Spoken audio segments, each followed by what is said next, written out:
Hello दोस्तों, मैं doctor Piyush Ranjan आज आप लोग को भारतीय संविधान राज्य व्यवस्था के बारे में पढ़ाऊंगा। आज ये हमारी पहली क्लास है और आज हम एकदम बेसिक से यानी स्टार्टिंग फेज से इस सब्जेक्ट को शुरू कर रहे हैं। तो चलिए अब हम इसको शुरू करते हैं। सबसे पहले हम ये जानने की कोशिश करते हैं कि ये संविधान है क्या।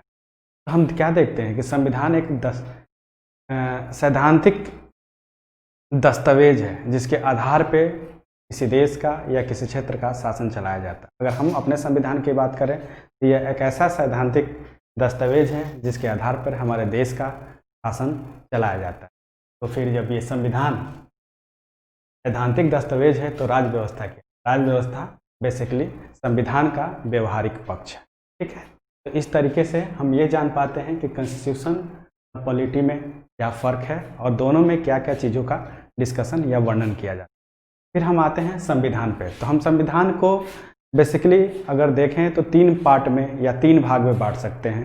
पहला है दर्शन, यानी लगभग इसके पूरे संविधान के 1/3 पार्ट को देखें, यानी लगभग 30 से 33% पार्ट को देखें तो इसमें हम दर्शन को देख पाते हैं। ये दर्शन का क्या मतलब है? ये वे प्रावधान है जो हमारे भविष्य के भारत का दृश्य खींचते, मतलब हमारा भविष्य का भारत कैसा होगा, किस तरह ये शासन करेगा, किस तरह की व्यवस्थाएं होंगी, यह दर्शन में बताया गया है। तो इसमें मेन जो पार्ट आता है वो पहला आता है प्रस्तावना, यानी प्रीएम्बल। क्या आता है? प्रस्तावना या preamble.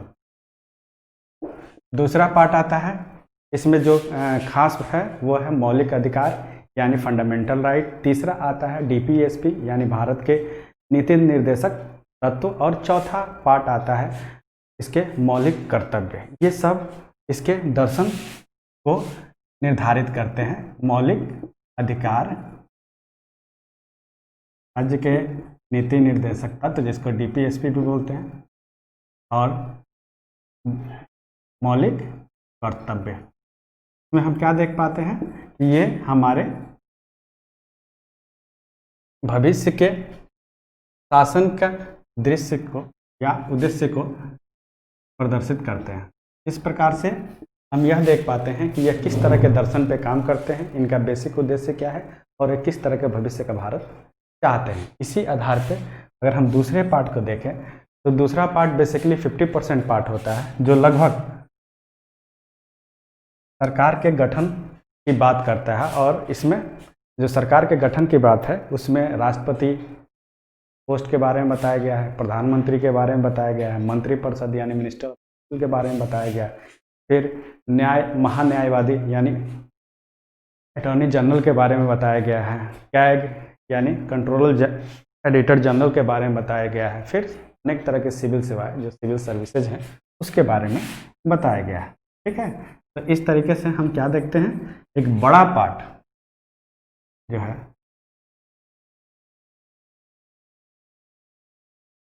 President, prime minister, council of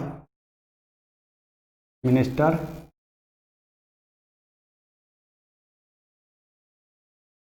और कैग और सिविल सर्विसेज।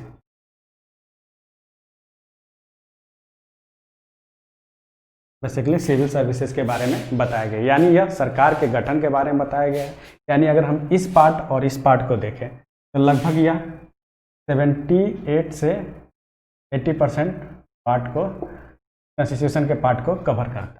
फिर हम इसके आगे क्या देखते हैं, इसका जो तीसरा पार्ट है वो विविध भाग यानी मिसलेनियस पार्ट है, जिसमें हम अलग अलग चीज़ों को देख सकते हैं, जैसे कि सिटीजनशिप का जो प्रोविज़न है, नागरिकता का जो प्रावधान है वो इसमें शामिल किया जाता है। फिर दूसरा जो है सेंटर स्टेट रिलेशनशिप है, यानी केंद्र राज्य संबंध को इसमें शामिल, केंद्र राज्य संबंध को इसमें शामिल किया जाता है। यानी विविध पार्ट में भी बहुत सारे जरूरी चीज़ें हैं जिसको हम देख सकते हैं। फिर हम क्या देखते हैं, पंचायती राज यानी लोकल बॉडी एडमिनिस्ट्रेशन, और इसमें सब एक और बहुत महत्वपूर्ण आयोग आता है जिसको चुनाव आयोग कहते हैं। आजकल बहुत ही चर्चा में है। तो इसका फॉर्मेशन ये कैसे काम करता है और यह किस प्रकार से देश के शासन में अपनी भूमिका निभाता है, इस तरीके की चीज़ों को भी हम देख सकते हैं। मिसलेनियस में एक और भी महत्वपूर्ण टॉपिक आता है जिसको क्या बोलते हैं, संविधान संशोधन, यानी अमेंडमेंट ऑफ कॉन्स्टिट्यूशन या आर्टिकल। तो इस तरीके से हम क्या देख पाते हैं पूरे संविधान को, तो ये देख पाते हैं कि तीन भाग, बेसिकली ये तीन भाग में बटा हुआ है। जिसमें पहले भाग में हम दर्शन को देखते हैं, जिसमें हम प्रस्तावना यानी प्रेम्बल, मौलिक अधिकार यानी फंडामेंटल राइट, डीपीएसपी यानी directive principle of state policy यानी राज्य के नीति निर्देशक सिद्धांत, और मौलिक कर्तव्य यानी फंडामेंटल ड्यूटी के बारे में देखते हैं, जो कॉन्स्टिट्यूशन के सिद्धांत या दर्शन को निर्धारित करते हैं और यह तय करते हैं कि भारत का शासन कैसा होना चाहिए वर्तमान में भी और फ्यूचर में भी। फिर दूसरा पार्ट जो देखते हैं वो है सरकार का गठन, यानी सरकार का निर्माण अलग अलग स्तर पे कैसे होता है। जैसे हम देखें तो सेंट्रल लेवल पे जो सरकार का निर्माण है, स्टेट लेवल पे जो सरकार का निर्माण है, या बाकी जो चीज़ें देखते हैं इसमें हम ये भी देखते हैं कि प्राइम मिनिस्टर कैसे बनते हैं, काउंसिल ऑफ मिनिस्टर का फॉर्मेशन कैसे होता है, उसका रोल क्या है, वो भारत के एडमिनिस्ट्रेशन में या प्रशासन में कैसे भूमिका निभाते हैं, कार्यपालक की तरह कैसे काम करते हैं। फिर कैग का क्या रोल है, फिर सिविल सर्विसेज कैसे पूरे देश में शासन को रेगुलेट करती है ऊपर से नीचे तक। इस सारे प्रावधानों को हम सरकार के गठन में देख सकते हैं। फिर तीसरा पार्ट जो मिसलेनियस पार्ट है, ये भी बहुत ज़्यादा इम्पोर्टेंट है, क्योंकि ये अगर हम देखें तो नागरिकता, अभी कुछ दिन पहले नागरिकता संशोधन बिल आया था और इसको लेकर काफ़ी ज़्यादा असंतोष की स्थिति भी आई थी, तो ये भी इतना ही इम्पोर्टेंट है। फिर केंद्र राज्य संबंध, जिसमें कई सारे आयोग का निर्माण हो चुका है, केंद्र राज्य संबंध कैसे होने चाहिए, हमारे संघीय ढांचे में केंद्र राज्य संबंध का रोल क्या होना चाहिए, किस तरह का नेचर अपनाया जाना चाहिए। तो कई तरह का आयोग भी बना है जो समय समय पर केंद्र राज्य संबंधों के बारे में चर्चा करता है और इसमें होने वाले सुधारों की अनुशंसा भी करता है, रिकमेंडेशन भी करता है। फिर हम देखते हैं पंचायती राज व्यवस्था, यानी तृतीय स्तर पर प्रशासन कैसे या कार्यपालिका कैसे काम करती है, ग्राउंड लेवल पर कार्यपालिका कैसे काम करती है। ये विश्व के किसी भी देश में इस तरह का व्यवस्था नहीं है जो पंचायती राज व्यवस्था इंडिया में अपनाई गई है। ये शासन का विकेंद्रीकरण की एक व्यवस्था है या स्वरूप है, जिसमें हम लोकल लेवल पे या स्थानीय लेवल पे भी लोगों को प्रशासन में सहभागी रूप भूमिका निभाने के लिए इस तरह की व्यवस्था की गई है हमारे संविधान में, जिसको पंचायती राज व्यवस्था। और इसको संविधान में अमेंडमेंट जो है 73 और 74 के द्वारा इसको जोड़ा गया है। फिर हम क्या देखते हैं, चुनाव आयोग, चुनाव पूरे देश में जैसे राज्य स्तर है, केंद्र स्तर है, इस पर कैसे चुनाव होते हैं, कैसे prime minister, council of state minister और कैसे राष्ट्रपति का चुनाव होता है, इस सब का निर्धारण ये चुनाव आयोग और इसका देखरेख और क्या प्रणाली अपनाई जानी चाहिए, ये सब चुनाव आयोग के द्वारा देखा जाता है। इस प्रकार अगर हम पूरे कॉन्स्टिट्यूशन को देखें तो इसको जो तीन भाग में बांटते हैं, ये लगभग की पूरी व्याख्या करता है। ठीक है, तो आइए हम बारी बारी से पहले हम संविधान की विशेषताओं को देखते हैं, फिर इसके एक एक करके इसके अलग अलग पहलुओं को अलग अलग क्लास में देखेंगे। ठीक है, सबसे पहले जब हम संविधान को देखते हैं तो ये हम देखते हैं कि यह संविधान जो है संविधान सभा द्वारा निर्मित किया गया था, जो 1947 में बनी। ठीक है, और यह एक लिखित संविधान और ये दुनिया के सबसे बड़े संविधान में से संविधान है। यह एक लिखित संविधान है और यह दुनिया के सबसे बड़ा संविधान है जिसकी चर्चा हम इसमें करते हैं। फिर हम क्या देखते हैं, इसमें लगभग 395 अनुच्छेद हैं जो इसके निर्माण के समय बने थे। ये एक लिखित संविधान है, लिखित संविधान है, सबसे बड़ा संविधान है दुनिया में, बड़ा है। दूसरा क्या है, संविधान सभा द्वारा बना हुआ है, तो 1947 में एस्टेब्लिश हुई थी। फिर हम क्या देखते हैं, यह जो है इसमें लगभग एक जो संविधान का स्वरूप है उसमें क्या है, एक प्रस्तावना है, 395 आर्टिकल या अनुच्छेद है, और फिर क्या देखते हैं, लगभग इसके 22 भाग हैं और 8 अनुसूचियां हैं जो इसके निर्माण के समय थी। ठीक है, अभी इसमें बहुत सारे बदलाव आ गए हैं जिसके बारे में भी हम चर्चा करेंगे। अनुसूचियां या शेड्यूल्ड हैं।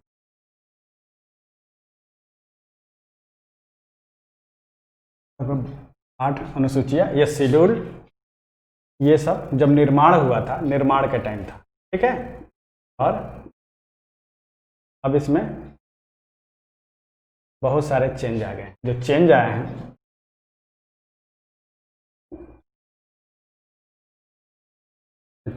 हैं, उसमें क्या हुआ है, जो चेंज आए हैं उसमें हम देखते हैं कि प्रस्तावना तो एक ही है लेकिन अनुच्छेद लगभग 465 हो गए। संख्या के रूप में ये तो 395 ही है, लेकिन नंबर में देखें तो ये 465 अनुच्छेद हो गए हैं, लेकिन संख्या के दृष्टिकोण से ये अभी भी 395 ही है। और इसके जो 22 भाग थे, ये 22 भाग होके 25 भाग हो गए।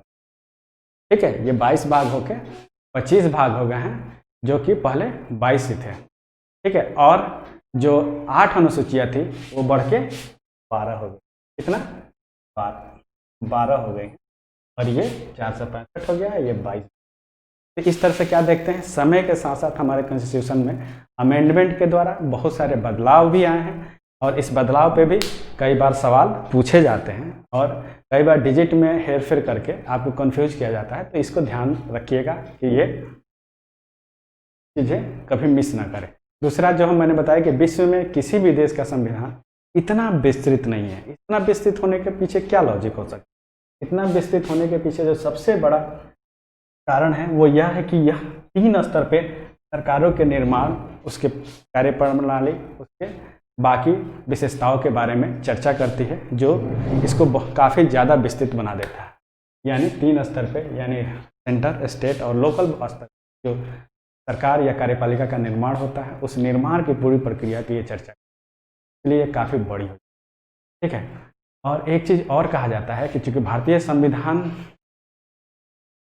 काफ़ी कुछ लोगों ने इसको काफ़ी जटिल माना है, और जटिल मानने के कारण ही इसको वकीलों का स्वर्ग कहा गया है कि इसका एक्सप्लेनेशन आम लोगों के लिए इतना आसान नहीं है। तो हर इस तरह के एक्सप्लेनेशन के लिए वकील जो इसमें विशेषज्ञ होते हैं उनकी ज़रूरत पड़ती है, इसलिए वकीलों का स्वर्ग कहा जाता है। लेकिन इतना ये हर एक पक्ष का ये मानना है, जबकि हर पक्ष ऐसा नहीं मानता। अगर भारतीय संविधान का एक देखें तो इसका एक उत्कृष्ट प्रस्तावना है, यानी प्रियम्बल होता है, जिसमें क्या होती है, जो जनता की भावनाएं और आकांक्षाएं हैं वो इसमें दर्शाई गई। ठीक है, या प्रदर्शित करने की कोशिश की। जो संविधान के निर्माता थे, वो संविधान में क्या चीज़ें हैं, क्या चीज़ों का दर्शन दिया गया है, उसकी प्रस्तावना में उसको शो करने की कोशिश किए हैं, दिखाने की कोशिश किए गए हैं। इसीलिए प्रस्तावना को एक कुंजी की तरह या एक की तरह। ठीक है, तो प्रस्तावना के बाद हम इसमें प्रस्तावना जो है ये बेसिकली जनता ने अपने आप को समर्पित किया है, और इसमें क्या है कि पूरा जो संविधान का ढांचा है उसमें बेसिकली, या जो आकांक्षाएं हैं या भावनाएं हैं जनता की, वो इसमें की गई। इस संविधान इससे क्या है, जो बनाया गया है और इसके थ्रू हम क्या प्राप्त करना, क्या हम आकांक्षा, यही संविधान सभा जनता की आकांक्षाओं को प्रदर्शित। अब दूसरा चीज़ जो संविधान की विशेषता में है वो है संप्रभुता संपन्न राज्य, यानी सवर्ण स्टेट। संप्रभुता संपन्न राज्य, यानी सवर्ण स्टेट। ठीक है, इसमें हम क्या देखते हैं कि ये उसको कहा जाता है संप्रभुता संपन्न राज्य या सवर्ण स्टेट, जिसमें क्या है कि अपनी आंतरिक और बाह्य जो विदेश नीतियाँ होती है वो खुद देश ही निर्धारित करता है। कोई भी बाह्य नियंत्रण इस पर लागू नहीं होता है, यह बाह्य नियंत्रण से हमेशा मुक्त रहता है। इस तरह के व्यवस्था को संप्रभुता संपन्न राज्य कहा जाता है, और भारत पूर्णतः एक स्वतंत्र राज्य है। इस पर कोई भी बाह्य या आंतरिक नियंत्रण जो है किसी अन्य लोगों द्वारा नहीं किया जाता है, बल्कि यह स्टेट खुद ही या स्टेट की जनता के माध्यम से किया जाता है। इसीलिए ये कहा जाता है कि बाहरी प्रभाव से ये पूरी तरह से मुक्त होता है और इस तरह के व्यवस्था को संप्रभुता संपन्न राज्य के रूप में हम देखते हैं। ठीक है, भारत की जो संप्रभुता है वो किसी भी विदेशी सत्ता में नहीं है। ठीक है, और भारत की यह जनता में ही निहित है। ठीक है, और इस तरीके से हम क्या देखते हैं, कई बार ये भी आरोप लगता है कि यह राष्ट्रमंडल और संयुक्त राष्ट्र के साथ जुड़ा हुआ है, यानी यह अपने संप्रभुता से समझौता करता है, लेकिन ऐसा नहीं है। क्यों? क्योंकि ये भारत के हाथ में है कि वो कभी भी इस दोनों संस्थाओं से अपने आप को मुक्त कर सकता है या अपने आप को अलग कर सकता है। तो इस प्रकार से वो संस्थाएं इसके ऊपर दबाव नहीं बना सकती जब चाहे भारत इससे अलग।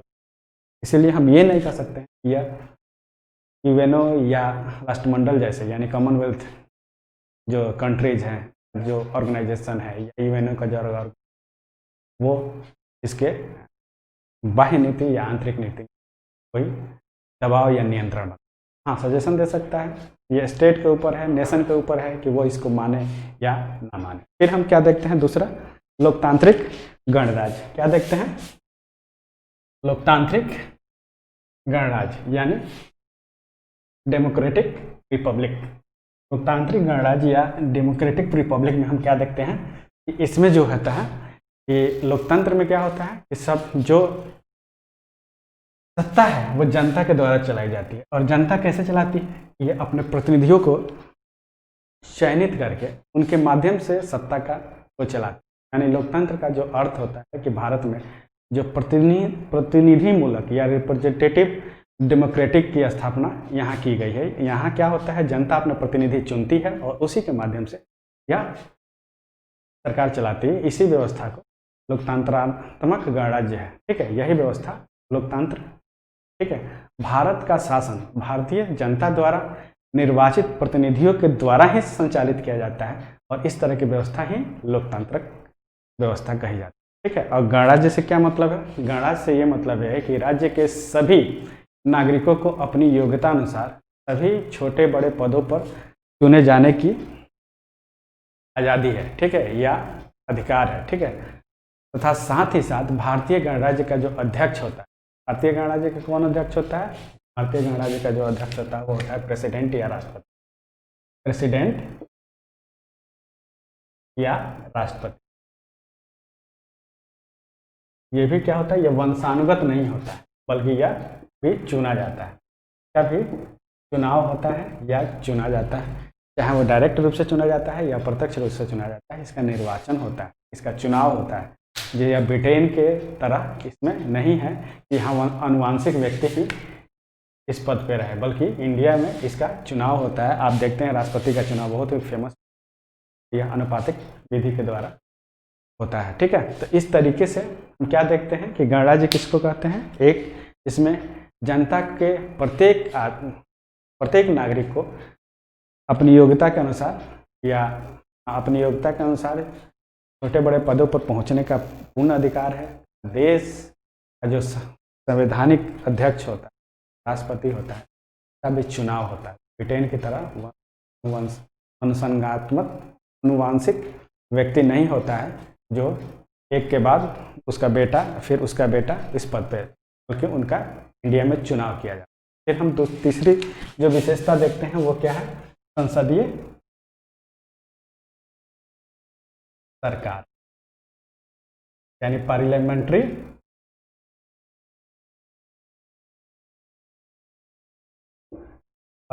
गवर्नमेंट। हमारे देश में देखते हैं तो पार्लियामेंट्री गवर्नमेंट की व्यवस्था है। पार्लियामेंट्री गवर्नमेंट का जो प्रावधान है यह इंग्लैंड के वेस्टमिनिस्टर मॉडल पे, इंग्लैंड का वेस्टमिनिस्टर मॉडल भी देख लें। इंग्लैंड के वेस्टमिनिस्टर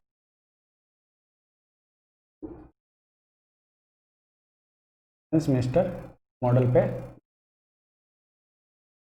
या इंग्लैंड के वेस्टमिनिस्टर मॉडल पे आधारित है। ठीक है, तो इस तरीके से हम देख पाते हैं कि यह व्यवस्था जो लाई गई है, संसदीय सरकार की व्यवस्था, ये बेसिकली इंग्लैंड से लाई गई है। देखिए कुछ चीज़ें मैं अगले क्लास में पढ़ाऊंगा जिसमें ये बताऊंगा कि कौन सी व्यवस्था कहाँ से लाई गई है, और ये खासतौर से पीसीएस जैसे एग्जाम में बहुत ही इंपॉर्टेंट है, क्योंकि कई बार ये मैचिंग करने के लिए दे दिया जाता है या कई बार स्पेसिफिक तरीके से पूछ लिया जाता है कि कौन सी व्यवस्था जो भारतीय संविधान में है वो कहाँ से इसको लाया गया है। तो इस तरीके से इसमें भी कई कई बार और कई जगह कई अलग अलग पीसीएस में भी सवाल पूछे जाते हैं। फिर क्या देखते हैं कि यह जो होती है, इसमें जो होता है वास्तविक कार्यपालिका जो होती है वो जनता में निहित होती है। और जनता कैसे निहित करती है वास्तविक कार्यपालिका को? वो अपने प्रतिनिधि चुनती है और वही प्रतिनिधि संसद में जाकर मंत्रिपरिषद का निर्माण करते हैं, में से कुछ लोग। और यही मंत्रिपरिषद का जो प्रमुख होता है वो क्या होता है? प्रधानमंत्री होता है।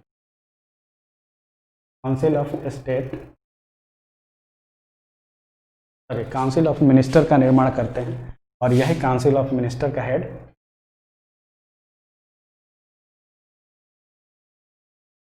कौन होता है? पीएम होता है, यानी प्रधानमंत्री या प्राइम मिनिस्टर होता है। इस तरीके से हम क्या देखते हैं कि ये जो संसदीय सरकार है या पार्लियामेंट्री जो गवर्नमेंट है उसमें जो वेस्टमिंस्टर मॉडल है वो मॉडल इसी तरह के व्यवस्था है, जिसमें क्या होता है जनता अपने प्रतिनिधियों को चुनती है और यही प्रतिनिधि संसद में जाके कैबिनेट का निर्माण करते हैं, मंत्रिपरिषद का निर्माण करते हैं, और यही मंत्रिपरिषद का हेड जो होता है वो प्रधानमंत्री होता है। और यह सामूहिक रूप से ये लोग किसके? संसद के प्रति जिम्मेदार। कैसे? सामूहिक रूप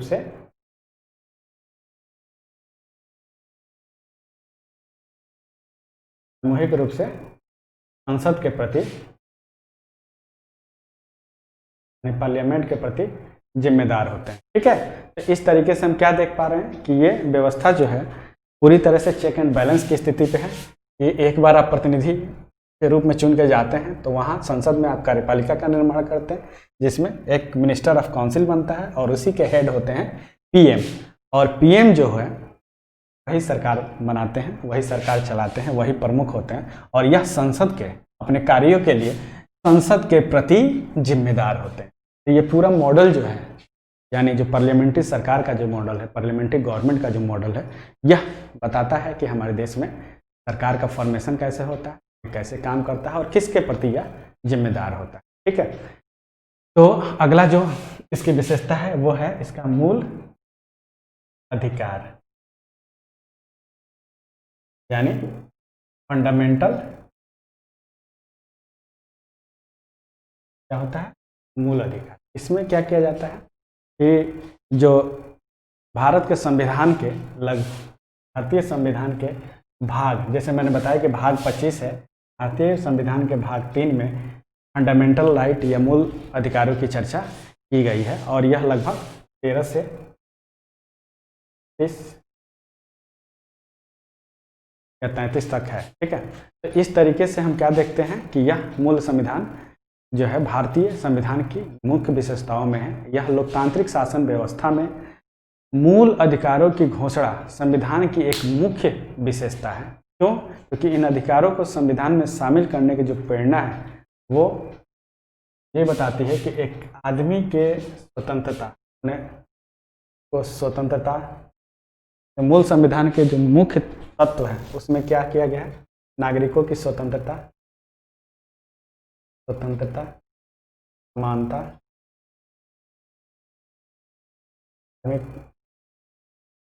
धार्मिक स्वतंत्रता,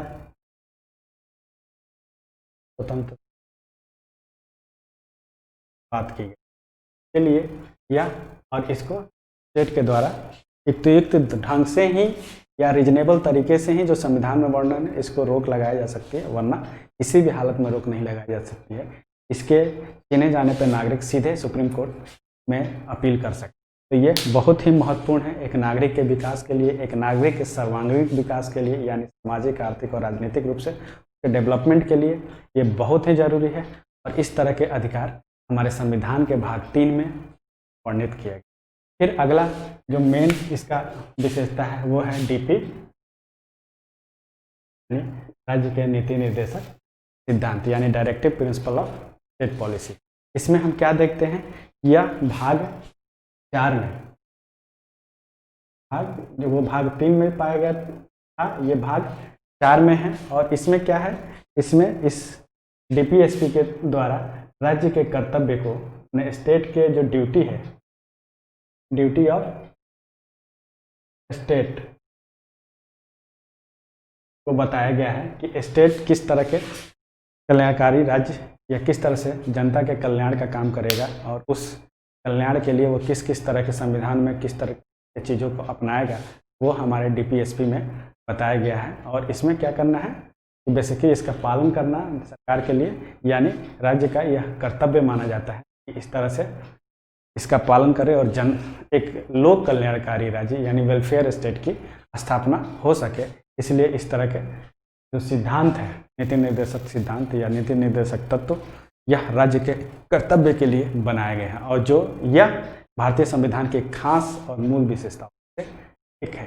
ठीक है, और ये जो कंसेप्ट लिया गया है वो हमारे देश में वो कहाँ से लिया गया है? आयरलैंड से।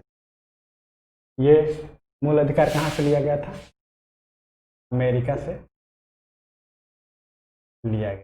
ठीक है, तो इस तरीके से हम क्या देख पाते हैं कि यह किस तरीके से नीति निर्देशक सिद्धांत जो है हमारे संविधान के मूल विशेषताओं में से एक है। फिर हम एक चीज़ और देखते हैं जो इसकी खास विशेषता है, वो है एकीकृत और स्वतंत्र न्यायपालिका। एकीकृत और स्वतंत्र न्यायपालिका से क्या मतलब है कि एकीकृत एवं स्वतंत्र न्यायपालिका। इस एकीकृत और स्वतंत्र न्यायपालिका में क्या देखते हैं? बेसिकली यह देखते हैं कि हमारा जो न्यायिक ढांचा है वो उसमें क्या है, वो एक एकीकृत और स्वतंत्र न्यायपालिका वाला ढांचा है। और इसमें भारतीय न्यायपालिका में जो शीर्ष पे है वो सर्वोच्च न्यायालय होता है और उसके बाद निचले स्तर पर राज्य स्तर का उच्च न्यायालय, सर्वोच्च न्यायालय को उसको उच्चतम न्यायालय कहा जाता है, सुप्रीम कोर्ट को उच्चतम न्यायालय कहा जाता है जो दिल्ली में है। फिर अलग अलग स्टेट में हाई कोर्ट्स होते हैं, उसके बाद हाई कोर्ट्स होता है, फिर बहुत सारे अधीनस्थ कोर्ट होते हैं जो जिला लेवल पे भी होते हैं। तो इस प्रकार क्या है कि यह जो व्यवस्था है वो राज्य और केंद्र के बीच बांटी नहीं गई है बल्कि एक एकीकृत व्यवस्था है, इसीलिए यूनिफाइड व्यवस्था है, इसीलिए इसको एकीकृत न्यायपालिका कहा गया है। क्यों? क्योंकि इसमें जैसे अमेरिका में देखें तो स्टेट और जो सेंटर है उसके अलग अलग जुडिशरी सिस्टम है, लेकिन यहाँ जो है स्टेट और सेंटर दोनों के लिए एक ही जुडिशरी सिस्टम है, इसीलिए इसको एकीकृत न्यायपालिका कहा गया है। और दूसरा चीज़ यह स्वतंत्र है, मतलब क्या है, इसके ऐसे प्रावधान, इसके निर्माण से लेके जजों के कार्यकाल, उनके भत्ते, वेतन की सुरक्षा इस तरीके से की गई है संविधान के द्वारा कि वह स्वतंत्र निर्णय ले सके, वह कार्यपालिका या विधायिका के दबाव में कोई निर्णय ना ले, बल्कि यह इन्हीं को संविधान के वर्णन का जिम्मेदारी दी गई है। संविधान के द्वारा शासन चलाया जा रहा है कि नहीं चलाया जा रहा है, संविधान के अनुसार नियम कानून बनाए जा रहे हैं कि नहीं बनाया जा रहा है, इसकी देखरेख न्यायपालिका करती है। इसीलिए एकीकृत और स्वतंत्र न्यायपालिका हमारे देश के शासन व्यवस्था के लिए, एक परिपक्व शासन व्यवस्था, एक बैलेंस्ड शासन व्यवस्था के लिए अति आवश्यक है। इसीलिए हमारे संविधान में एक एकीकृत और स्वतंत्र न्यायपालिका की व्यवस्था की गई है। ठीक है, अब हम अगला क्या देखते हैं कि ये जो न्यायपालिका है, ठीक है, और जो ये सर्वोच्चता न्यायपालिका है, और न्यायपालिका के आधार पर हम ये देखते हैं कि संसदीय, कई बार ये देखने को मिलता है कि ये भी डिबेट उभर के आता है कि न्यायपालिका सर्वोच्च है कि सर्वोच्च है या संसदीय कार्यपालिका। तो हम ये देखते हैं कि दोनों के बीच हमारे संविधान में ऐसा वर्णन किया गया कि दोनों के बीच एक संतुलन स्थापित, दोनों एक दूसरे के काउंटर चेक कर सकते हैं, यानी किसी के पावर को बहुत ज़्यादा बढ़ाया नहीं गया है, किसी के पावर को बहुत ज़्यादा कम नहीं किया गया, बल्कि कार्यपालिका, विधायिका और न्यायपालिका के पावर को ऐसे बैलेंस किया गया है कि तीनों एक दूसरे को काउंटर रैंक चेक कर सके। मतलब क्या है कि गलत शासन व्यवस्था को ना अपनाया जा सके, बल्कि ये तीनों एक दूसरे को बैलेंस करते हुए एक संतुलित शासन व्यवस्था अपना सके। इसीलिए कई बार ये डिबेट उभरता है कि संसदीय सर्वोच्चता और न्यायिक सर्वोच्चता का में कौन सर्वोच्च है। तो ये क्या है, ये एक समन्वय स्थापित करने की कोशिश की गई है दोनों के बीच में, ठीक है। और फिर हम ये भी देखते हैं जो कि संविधान हमारा कठोर है या लचीला है। तो हम क्या देखते हैं कि संविधान में बहुत सारे ऐसे संशोधन हैं जो इजीली या आसानी से किए जा सकते हैं, लेकिन बहुत सारे ऐसे भी संशोधन हैं जो बहुत ही मुश्किल है और उसको आसानी से नहीं किया जा सकता। तो इसको संविधान को ऐसे निर्माण किया गया है या इसके प्रावधान या अनुच्छेद ऐसे तय किए गए हैं कि उसको डिवाइड किया गया है कि कौन से संविधान के कौन से अनुच्छेद को आराम से किया जा सकता है उसको संशोधन, या कौन से अनुच्छेद को बहुत ही टफ तरीके से किया जा सकता है। ये सारे डिवीजन किए गए हैं जिसको आर्टिकल 368 में बताया गया है कि कैसे संविधान का संशोधन संभव है, ठीक है। फिर हमारे संविधान में कुछ ऐसे संशोधन हुए हैं जिसके परिणाम स्वरूप हम देखें तो संविधान का एक तरह से पुनः रचना हो गई। मतलब इतने बड़े बड़े लेवल पर किसी संविधान संशोधन में बहुत सारे आर्टिकल का एक साथ संशोधन हुआ है, जिससे लगता है कि ये पूरी तरह से एक और संविधान का, जैसे कि हम देखते हैं 7वां संविधान संशोधन, 42वां संविधान संशोधन। इसको तो मिनी संविधान ही कहा जाता है, मिनी कॉन्स्टिट्यूशन ही कहा जाता है। ये इतना ज़्यादा इसमें अमेंडमेंट हुए हैं कि इसको मिनी कॉन्स्टिट्यूशन ही कहा जाता है। फिर 73 या 74 जिसमें पंचायती राज या नगर पालिका की बात की जाती है, या 74 अमेंडमेंट जिसमें पंचायती राज और नगर पालिका की बात की जाती है। इसमें बहुत सारे संविधान या नियम कानून बनाए गए हैं। इसीलिए कहा जाता है कि कुछ संशोधन तो ऐसे हुए हैं कि लगता है कि इन्होंने संविधान की पुनः रचना कर दी, लेकिन ऐसा नहीं है। समय और ज़रूरत के हिसाब से संविधान का निर्माण ऐसे किया गया है संविधान सभा क्या, अगर समय और ज़रूरत के हिसाब से कई बार हम क्या देखते हैं कि 1947 में जो समय था, उस समय जब ये संविधान बनाया गया, और 2020 में जो समय है, इसमें बहुत सारे सामाजिक, आर्थिक और राजनीतिक बदलाव आ गए हैं। अगर साइंस एंड टेक्नोलॉजी को देखें तो साइंस एंड टेक्नोलॉजी ने बहुत सारे चेंजेस किए हैं। उस समय कोई इस तरह से साइंस एंड टेक्नोलॉजी के बारे में सोच भी नहीं सकता। कोई कंप्यूटर आएगा, कोई मोबाइल आएगा, तो कई तरह के कानूनी दिक्कतें पैदा होंगी। उसके लिए किस तरह के कॉन्स्टिट्यूशन में संशोधन किए जा सकते हैं, ये हमारे संविधान में ऐसे प्रावधान किए गए हैं ये हैं कि इसका संशोधन आराम से भी किया जा सकता है, कुछ जटिल तरीके से भी किया जा सकता है, लेकिन संशोधन अगर जरूरी है तो किया जा सकता है, ठीक है। संविधान को ऐसे फॉर्मेट किया गया है, बनाया गया है, संशोधन अगर अपरिहार्य है तो ठीक है। फिर हम क्या देखते हैं कि संविधान के संशोधन के साथ साथ जैसे हम भाग को भी देखते हैं कि भाग 9 या 9A, जैसे कि ये संविधान संशोधन हुआ, वैसे ही भाग 9A में बहुत सारे अमेंडमेंट या संशोधन किए गए हैं जिसमें बहुत सारे प्रोविजन हैं। तो इस तरीके से हम ये भी देखते हैं कि इन्होंने एक बड़े बड़े संविधान संशोधन करके भी लगता है जैसे संविधान की पुनः।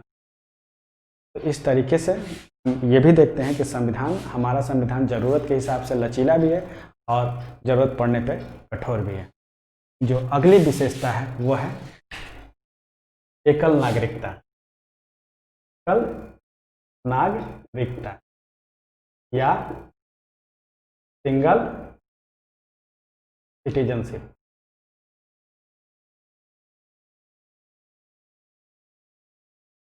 सिंगल सिटीजनशिप, इसमें क्या देखते हैं कि जो हमारा संघात्मक संविधान है, इस संविधान में दोहरी नागरिकता की व्यवस्था नहीं है, जबकि अमूमन एक संविधान में दोहरी नागरिकता की व्यवस्था होती है। अगर अमेरिका का संविधान देखें तो वहाँ हम क्या देखते हैं, वहाँ 2 लेवल पे नागरिकता दी जाती है। स्टेट भी अपनी नागरिकता देता है और सेंटर भी अपनी नागरिकता देता है, लेकिन हमारे संविधान में केवल और केवल सेंटर के द्वारा नागरिकता दी जाती है, स्टेट के द्वारा नहीं दी जाती है। यानी हमारा जो संविधान की एक विशेषता ये भी है कि हम एकल नागरिकता का प्रावधान करते हैं, और ये एक अच्छा भी है। देश में जितनी विविधताएं हैं, जितने क्षेत्रीयताएं हैं, उस आधार पर अगर सेंटर ही केवल एक नागरिकता का प्रावधान करता है तो ये हमारे देश की अखंडता के लिए काफ़ी जरूरी भी है और अच्छा भी है। तो इस तरीके से हम क्या देख पाते हैं कि कैसे स्वतंत्र और एकीकृत न्यायपालिका है, कैसे हमारा संविधान लचीला और कठोर समय के साथ साथ है। फिर हम क्या देखते हैं, एकल नागरिकता कैसे कैसे आती है। फिर अगला जो इसका विशेषता है वो है वयस्क मताधिकार। यानी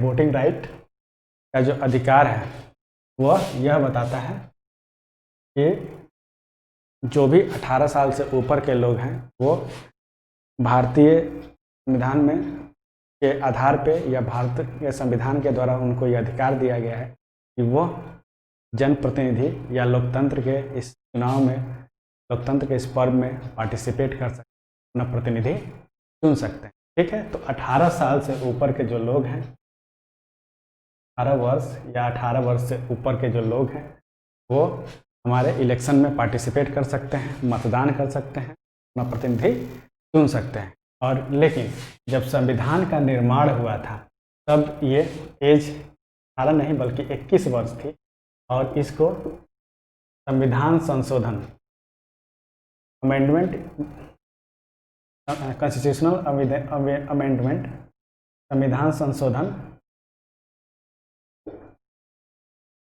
61 द्वारा, संविधान संशोधन विधेयक 61 द्वारा इस 21 वर्ष को घटा के 18 वर्ष कर दिया गया। ठीक है, इस प्रकार से हम क्या देखते हैं कि ये जो वयस्क मताधिकार का जो प्रावधान है ये भी हमारे संविधान की एक खास विशेषता है। इसमें 18 साल या 18 साल के ऊपर के लोगों को वोटिंग राइट का अधिकार है और यह वोटिंग राइट जो है सीधे लोकतंत्र में उनकी सहभागिता को दिखाता है, उनके पार्टिसिपेशन को दिखाता है कि वो वोट कर सकते हैं, अपने पसंद के उम्मीदवार का चयन कर सकते हैं और उनको हमारे देश के कार्यपालिका और विधायिका के लिए चयनित करके भेज सकते हैं। तो ये एक हमारे कॉन्स्टिट्यूशन की खास। ठीक है, फिर एक देखते हैं केंद्र उन्मुख संविधान। केंद्र उन्मुख संविधान, केंद्र उन्मुख संविधान क्या है? इसमें हम एक चीज देखते हैं कि जब देश आज़ाद हुआ तो बहुत ही हम देखते हैं कि 200 साल के स्वतंत्रता की लड़ाई के बाद ये देश, उस समय हमारे लिए सबसे, और उसी टाइम 1947 में जब देश आज़ाद हुआ देश का पार्टीशन भी हो गया, नया देश पाकिस्तान बना। वो पाकिस्तान पश्चिमी पाकिस्तान और पूर्वी पाकिस्तान दोनों साइड था। तो जो आज का पूर्वी पाकिस्तान को देखें तो आज का बांग्लादेश, पश्चिमी पाकिस्तान आज का पाकिस्तान।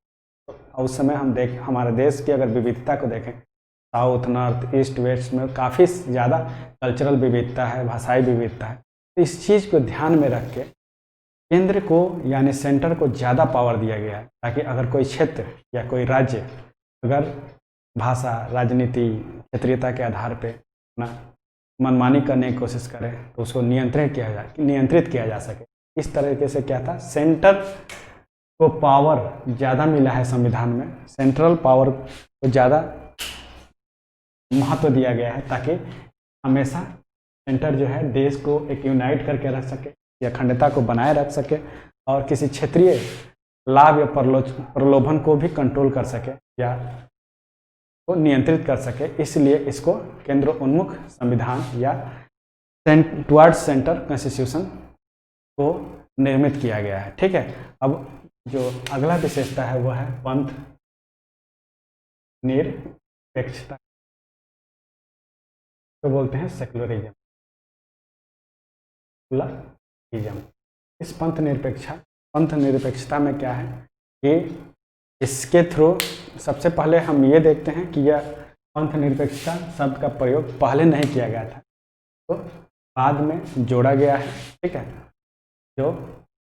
लेकिन ये हम देखते हैं कि जो हमारे संविधान के बहुत सारे अनुच्छेद हैं वो पहले से ही इस तरीके से निर्मित किए गए हैं कि वो सेकुलरिज्म को ही फॉलो करते हैं, लेकिन एक निश्चित वर्ड के रूप में, एक निश्चित कि हाँ ये हमारा संविधान पंथ निरपेक्ष है, इसको पूरी तरह से प्रस्तावना में बाद में जोड़ा गया है। ठीक है, तो इस तरीके से हम क्या देखते हैं कि हमारा जो राज्य है वो एक पंथ निरपेक्षता यानी सेकुलरिज्म के थ्योरी पे, सिद्धांत पे काम करता है। यानी क्या है कि हमारा जो राज्य है वो धार्मिक मामलों में तटस्थता की नीति को अपनाता है, यानी धार्मिक मामलों में हस्तक्षेप नहीं करता और तटस्थता की नीति को अपनाता है, यानी हस्तक्षेप, धार्मिक मामलों में हस्तक्षेप नहीं करता। भारत एक धर्मनिरपेक्ष राज्य है, ये मैंने आपको बताया। इसीलिए संविधान किसी भी धर्म विशेष को भारत राष्ट्र के धर्म के तौर पे मान्यता नहीं देता है। ठीक है, यानी राष्ट्र का अपना कोई धर्म नहीं है, राष्ट्र धर्मनिरपेक्ष है। ठीक है, यहाँ अलग अलग पंथ और धर्म के लोग रहते हैं, वो स्वतंत्रता पूर्वक अपने धर्म का पालन कर सकते हैं, लेकिन राष्ट्र का अपना कोई धर्म नहीं है, राष्ट्र किसी धर्म को स्पॉन्सर।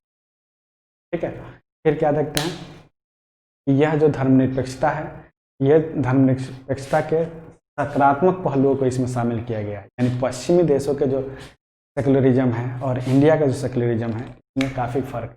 इसमें पश्चिमी देशों का सेकुलरिज्म जो है पूरी तरह से सरकार और धर्म दोनों पूरी तरह से अलग, लेकिन इंडिया का जो सेकुलरिज्म है वो क्या करता है, वो सकारात्मक पक्ष को अपनाता है। इसमें आप हम कई बार देखते हैं कि हज पे सब्सिडी देना, कई सारे कुंभ मेला वगैरह का आयोजन सरकार के द्वारा करना, मतलब क्या है, सकारात्मक पहलुओं को इसमें शामिल किया जाता है कि अगर इसमें सहयोग दिया जा सकता है, राज्य इसमें पार्टिसिपेट करता है, सहयोग देता है।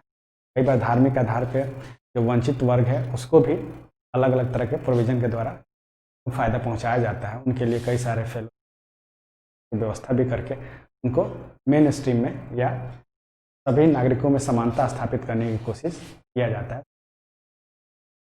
इस तरह के सकारात्मक पहलुओं को अपनाया जाता है, सकारात्मक रूप से राज्य जो है धर्म में पार्टिसिपेट करता है, लेकिन राज्य का कोई धार्मिक नेचर नहीं है, वो धर्म किसी भी धर्म को अपना राज्य का धर्म नहीं माना। ठीक है, तो इस तरीके से क्या है कि जो हमारे जो सरकार का जो नेचर है वो सेकुलर नेचर है।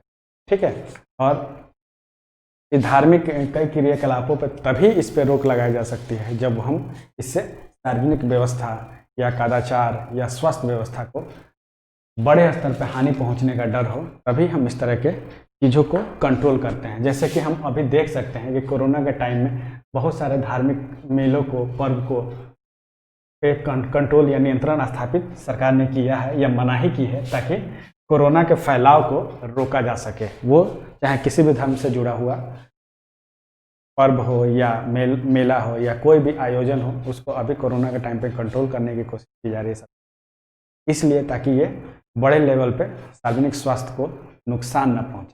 तो इस तरीके से एक या रीजनेबल तरीके से सरकार कई बार धार्मिक पहलुओं पर भी रोक लगाती है, क्रियाकलापों पर भी रोक लगाती है, लेकिन उसके प्रॉपर रीजन होते हैं। ठीक है, तो अभी मैंने रीजन भी बता दिया कि सार्वजनिक व्यवस्था हो, सदाचार हो या स्वास्थ्य बनाए रखने के लिए इस तरह के रीजनेबल या युक्त ढंग से रोक लगाई जाती है।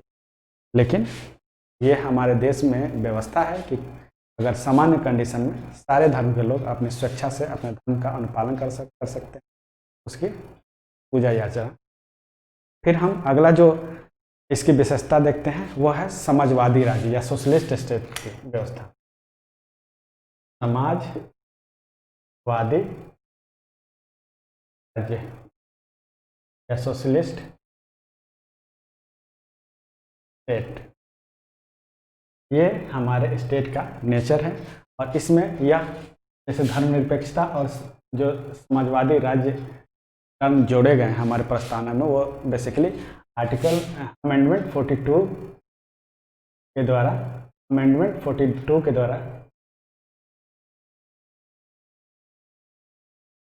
द्वारा इसमें शामिल किया गया है। और इसमें क्या किया गया है कि समाजवादी राज्य की स्थापना का संविधान का जो मुख्य उद्देश्य था, जिसका यह था कि सभी नागरिकों को आर्थिक न्याय, प्रतिष्ठा और अवसर की समानता दिलाने का जो संकल्प है वो इसको पूरा किया जा सके, इसीलिए समाजवादी राज्य जैसे कंसेप्ट को अपनाया गया। ठीक है, यह हमारा जो संविधान है, जो समाजवादी राज्य का नेचर है, वो साम्यवादी नेचर नहीं है बल्कि लोकतांत्रिक नेचर है। और लोकतांत्रिक नेचर में क्या है कि इसमें किसी वर्ग में असमानता अगर समाप्त करने का प्रयास किया जाता है, सरकार ऐसे अपने बजट का डिस्ट्रीब्यूशन करती है ताकि लोगों में असमानता को कम किया जाए, आय की असमानता को।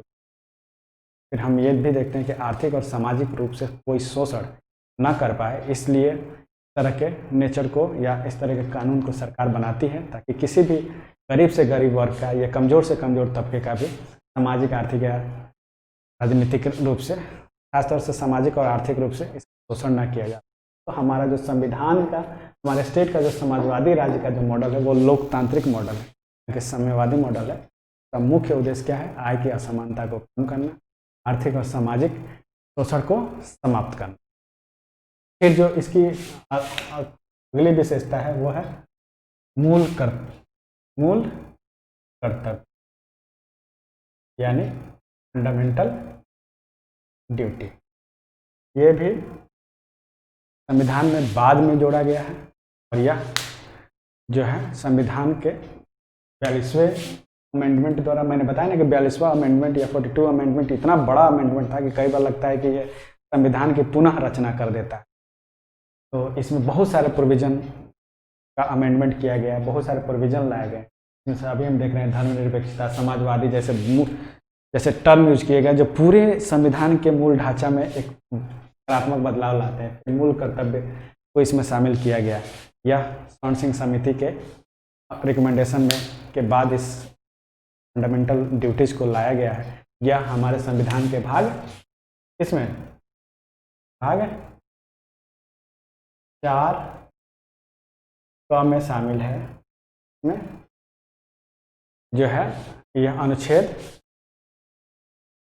51 में को दिया गया। 51A भाग 4A में का वर्णन किया गया है। इसमें बेसिकली नागरिकों के कर्तव्यों को बारे में दिखाया गया है कि जैसे नागरिकों को अधिकार मिले हुए हैं, मौलिक अधिकार मिले हुए हैं, जिसकी चर्चा मैंने कुछ देर पहले की।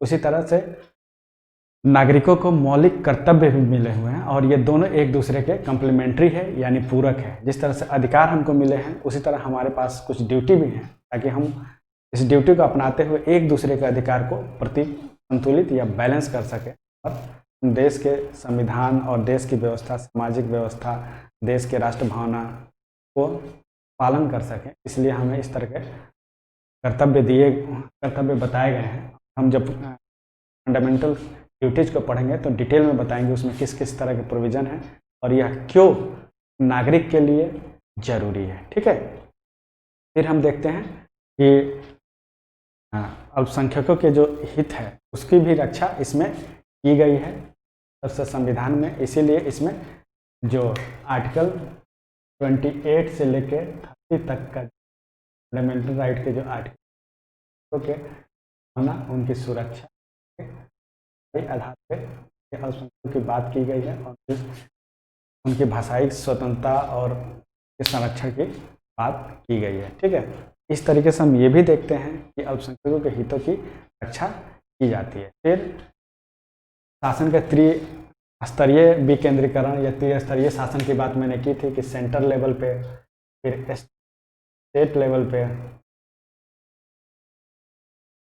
फिर स्टेट लेवल पे, फिर लोकल लेवल पे जो पंचायती राज व्यवस्था है, वो 3 स्तर पे शासन का डिसेंट्रलाइजेशन या विकेंद्रीकरण किया गया है, ताकि हर एक स्तर पे जो लोग हैं, खासतौर से स्थानीय स्तर पे जो पंचायती राज और नगरपालिका जैसी व्यवस्थाएं की गई हैं, कार्यपालिका, वो एक्सिक्यूटिव व्यवस्थाएं हैं। और इसमें क्या है, लोकल लेवल पे जो लोग इसमें पार्टिसिपेट करेंगे वो लोकल समस्याओं से जागरूक भी होंगे और वो उसका सलूशन भी निकाल सकते हैं। इसीलिए कई बार क्या होता है कि सेंटर लेवल पर जो नीति बनाई जाती है, जो प्लान बनाई जाती है, जो योजनाएं बनाई जाती है, वो ग्राउंड लेवल पे पूरी तरह से सफल नहीं हो पाती है। इसीलिए तीसरी स्तर की जो व्यवस्था है, कार्यपालिका या स्थानीय शासन, ये जो है वहाँ लोकल समस्याओं से अवगत होते हैं, लोकल लेवल पे किस तरह की योजनाएं चलाई जाए तो बड़े लेवल पे लाभ पहुँचाएं, इस तरह के व्यवस्था इस तीसरे स्तर से की जा सकती है। तो क्या होता है, हम ये देख पाते हैं कि ग्राउंड लेवल के जो लोग हैं अपने क्षेत्र के समस्याओं से अवगत होते हैं, इसलिए वहाँ अच्छा डेवलपमेंट कर सकते हैं और शासन में